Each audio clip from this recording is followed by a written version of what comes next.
In this lecture, let's see how to use the ease method with transitions to customize our animations.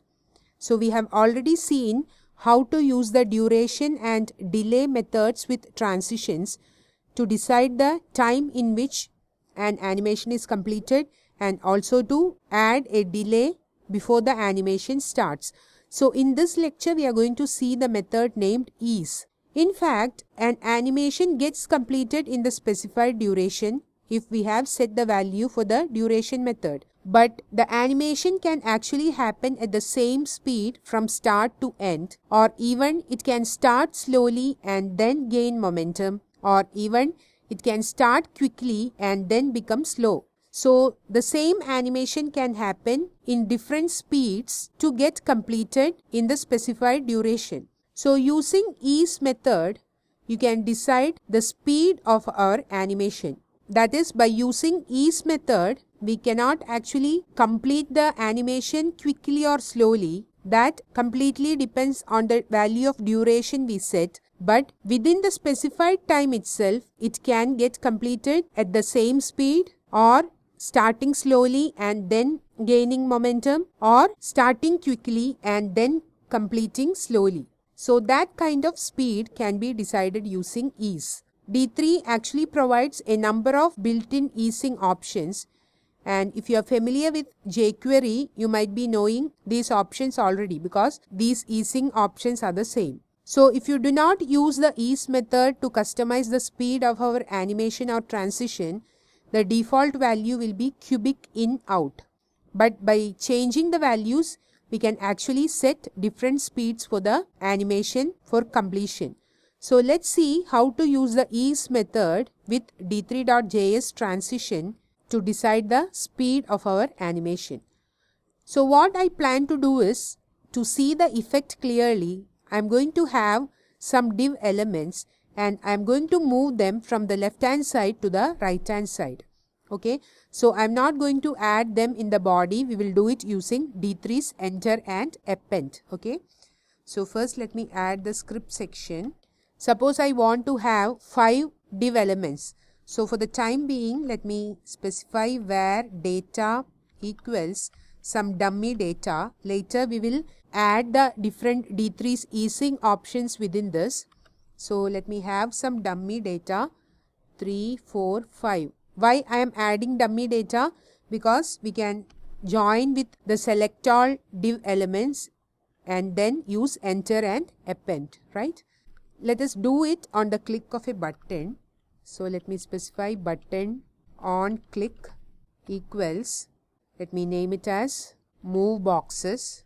Okay, and let me make the text as move, and within the script let me add the function move boxes, and let me specify where boxes equals d3 dot select all. I'm going to select div elements, then let me join with data. Okay, then boxes dot enter dot append div. Then what we need to do, we actually have to style these div elements. So let me try to provide different colors for these div elements. So how we can do? We can actually specify colors here in an array, or as we have done in the pie chart example, we can use the ordinal scale. So let me specify where colors equals d3 dot scale ordinal, and within this let me use d3 dot scheme dark 2, which we have used in the same pie chart example. Okay, and here let me specify dot style as background color. Let me set function d comma I, and within this return colors of I, which will return different color for different box, right, as we have seen in the pie chart example. Then I actually plan to move the items towards the right hand side. So how we can do that? If we set the value of left for the animation, we can move it towards the right hand side over the specified time period, right? So I'm going to use the left property to move the items from the left hand side to the right hand side. So what I can do for that, I can actually set the position of the elements to be absolute and set the value of top and left properties, right? And also we want to specify the width and height for the div elements. Then only we could see them. So let me use CSS to style the items. So within CSS, let me specify div, and for them let me set the width to be 100 px, height to be 100 px, and margin to be say 15 px, and then let me set the position to be absolute so that I can use the left property. This is nothing related with D3 in fact. It is just some basic CSS positioning techniques, right? So let me save this, and here let me set the value of top here itself. So dot style top. How I can set the position? I can set them based on the value of I. So function d comma I, and if I specify return I into say 120, then what will happen? The height of the box is 100. So for each element there will be a gap of 20 px, right? So let me specify px here. So for the first one it will be 0 itself. For the second one it will be 120 px. So there will be a gap of 20 px between the first and second box. Again for the third one there will be a gap of 20 px. Now let me save this and check whether it is working or not. Let me click. See, we are seeing 5 different boxes in different colors, right? This is set using scheme dark 2, right? Now the button is not visible once the elements are placed, right? So what we can do, instead of return I into 120, let me make it I plus say 0.2 into 120, so that there will be a small gap even for the first item. It should not be a very large number, then the value will be too high. So I am adding I plus 0.2 into 120. Let us check it now. Move. See, now they are positioned correctly. Next, what we need to do, we actually need to move these items towards the right hand side. Okay. So we need to specify transition and then set the value of the left property to the required value. Okay. So how we can do that?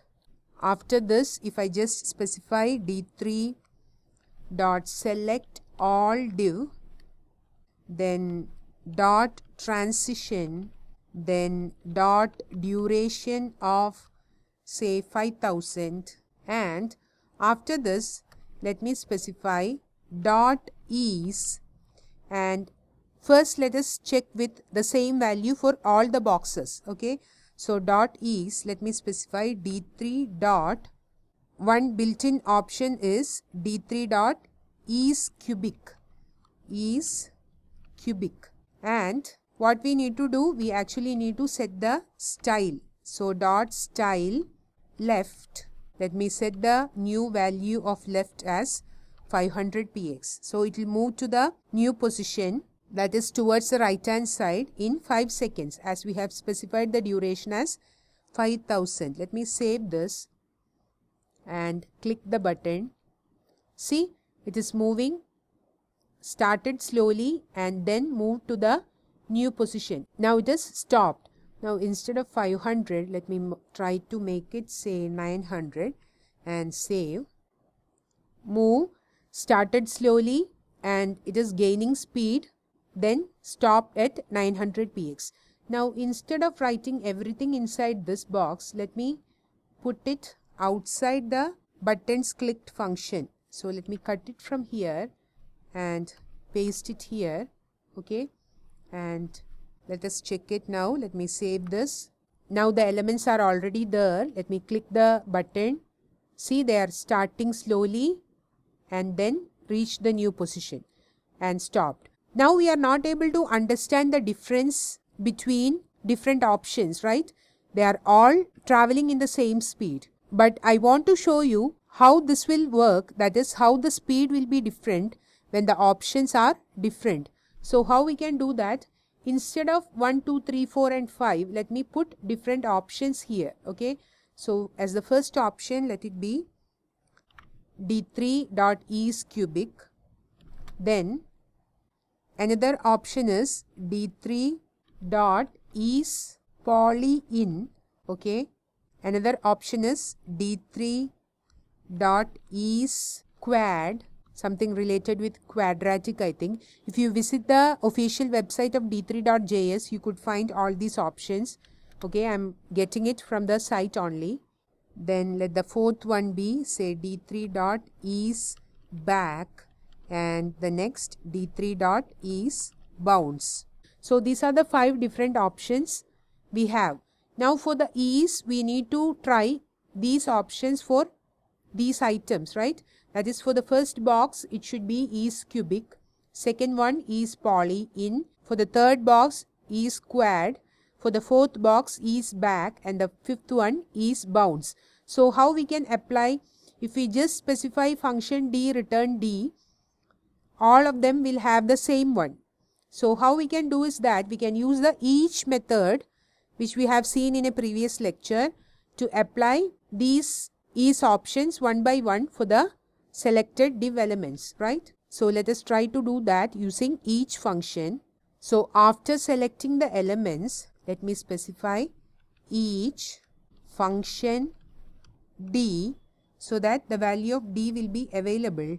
Then within this, I can specify d3 dot select this, then dot, I can copy this. Let me cut it from here and paste it here. Okay, and here for is, I can just specify d, so that this d will be available here. So why we have written the code like this?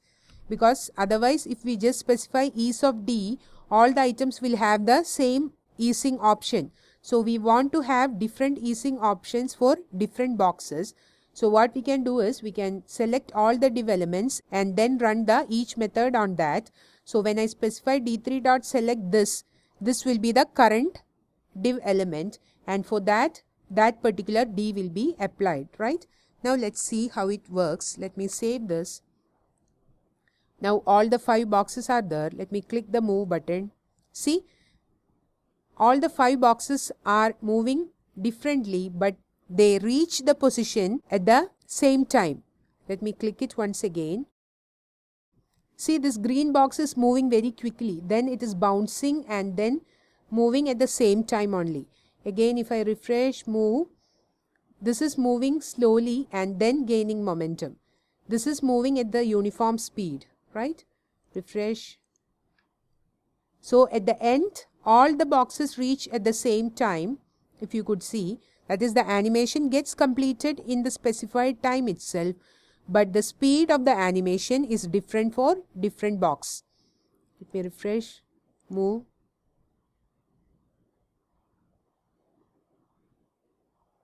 All the items gets completed in the specified time, which is 5 seconds. Let me try to increase this to 10 seconds so that we can see the change clearly. Let me click. See, this is almost reached, but it is bouncing back and then reaching the position at the same time only. See, it is not yet complete. Once again.